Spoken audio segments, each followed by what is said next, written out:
बिस्मिल्लाहिर्रहमानिर्रहीम बिस्मिल्लाहिर्रहमानिर्रहीम। हमारा आज का टॉपिक है शिर्क क्या है और इसका आगाज कहाँ से हुआ। शिर्क एक ऐसा गुनाह है कि इससे बढ़कर कोई और गुनाह नहीं। आपको पता है कि इस दुनिया में मौत क्यों आती है? इसकी वजह क्या है? इसकी वजह यह है कि अल्लाह का कोई शरीक नहीं है, वो वाहिद रब है। तो क़यामत के दिन सबको मौत अता फरमाएगा और अपनी तमाम मखलूक और फरिश्तों को कहेगा, आज किसकी बादशाही है कोई अल्लाह का शरीक? कोई नहीं। तब अल्लाह सबको दोबारा जिंदा करेगा। शिर्क वो गुनाह है जिसकी कोई माफ़ी नहीं। हमारा ये वीडियो बनाने का मकसद ही ये है कि आप सबको बताया जा सके कि अल्लाह कौन है। इस दुनिया में लोगों ने सिर्फ अल्लाह का नाम सुना है, लेकिन कोई नहीं जानता कि वो कौन है, कितना बड़ा है, कितना रहम दिल है। अगर इंसान को पता चल जाए कि अल्लाह कौन है तो वो तमाम गुनाहों से बच जाएगा। बदकिस्मती से हमारे उलमाए दीन और इस्लाम को बताने वाले खुद ही नहीं जानते कि अल्लाह कौन है, वो हमें क्या बताएंगे।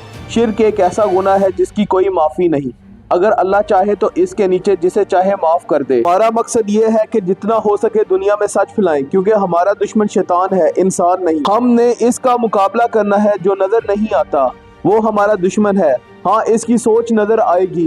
ये जुए हाने, ये शराब हाने, फिरका वारियत, झूठ, लालच, महरम नामहरम की तमीज़ ख़त्म होना, ये सब इसकी सोच है जो आपको हर तरफ नज़र आती है। इसका मुकाबला सिर्फ सोच के साथ ही किया जा सकता है। हमें अपनी सोच को बदलना होगा और कुरान के रास्ते पर इकट्ठा होकर चलना होगा। इसी तरह हम इस दुश्मन को शिकस्त दे सकते हैं। अब शिर्क का मतलब क्या है कि अल्लाह के सिवा और मबूद यानी बुतों को पूजना वगैरह। ये शुरू कहाँ से हुआ? जब अल्लाह ने आदम को ज़मीन पर भेजा और कहा, अब तुम क़यामत के दिन तक वहीं पर रहोगे, खाओगे और वहीं पर मरोगे, और शैतान से बच के रहना जिसकी वजह से तुम जन्नत से निकाले गए हो। आदम शैतान की बातों में आकर अल्लाह का नाफरमान बन बैठा और जन्नत से निकाल कर ज़मीन पर भेज दिया गया, और अल्लाह ने कहा, ज़मीन पर तुम्हारा इम्तिहान होगा। अब जन्नत ऐसे ही नहीं मिलेगी, जो इस इम्तिहान में कामयाब होगा सिर्फ इसको मिलेगी। जब आदम ने अल्लाह की नाफरमानी की तो अल्लाह ने आदम को दुनिया में भेजकर एक मौका दे दिया। आदम ने तो अपनी इस्लाह कर ली, क्या हमारे पास कोई और मौका है? हमारी गलती और नाफरमानी के बाद अल्लाह हमें एक और मौका अता फरमाए और हमें किसी और दुनिया में भेज दे? नहीं, हमारे पास सिर्फ यही एक मौका है। अगर हमने इस मौके को ज़ाया कर दिया तो इसके बाद जहन्नुम है, और यहाँ से हम सीधा जहन्नुम में जाएंगे, क्योंकि इसके बाद कोई और मौका नहीं है। क्योंकि अल्लाह ने दुनिया में इंसानों के लिए अपने नबी और पैगम्बरों के ज़रिए अपनी किताबें भेजी। आज वक्त है, अभी भी अपने ऊपर रहम करें। आज मौका है, कल पछतावा है। अब बुतों की पूजा और शिर्क कहाँ से शुरू हुआ? जब अल्लाह ने माशरे की इस्लाह के लिए अपने पैगंबर और नबी दुनिया में भेजे तो इन्होंने माशरे की इस्लाह की, क्योंकि वो भी इंसान थे, इनको भी मौत आनी थी। और जब वो दुनिया से रुखसत हो गए, अब शैतान ने एक चाल चली।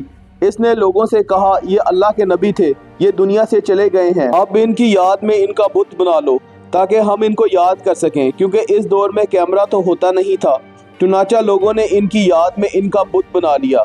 फिर वक्त गुजरता गया, वो लोग भी मर गए और इनकी नस्लें भी मर गईं। और फिर शैतान ने इन लोगों से कहना शुरू कर दिया कि आपके आबाओ अजदाद इन बुतों की पूजा करते थे। वहाँ से बुतों की पूजा का आगाज़ हुआ और आज भी जारी है। जैसा कि अल्लाह ने बताया कि इसका कोई शरीक नहीं। शैतान तो ये चाहता है कि सारी इंसानियत को जहन्नुम तक पहुंचा दे और वो कभी भी जहन्नुम से बाहर ना आए। वो गुनाह है जिसकी कोई माफ़ी नहीं, और हमारा मकसद ये है कि इंसान को इस गुनाह से बचा लिया जाए ताकि इसकी माफ़ी हो सके। अब जिसको भी इस बात का इल्म है, इनका फ़र्ज़ है कि ऐसे लोगों को तलाश करें और इनको सच बताएं जो शिर्क कर रहे हैं, ताकि इनको भी माफ़ी मिल सके। और हमारी ज़िंदगी का मकसद भी यही है। हमारा फ़र्ज़ है कि हम खुद भी शैतान से बचें और दूसरों को भी इससे बचाएं और अपने आप को दोज़ख से बचाएं।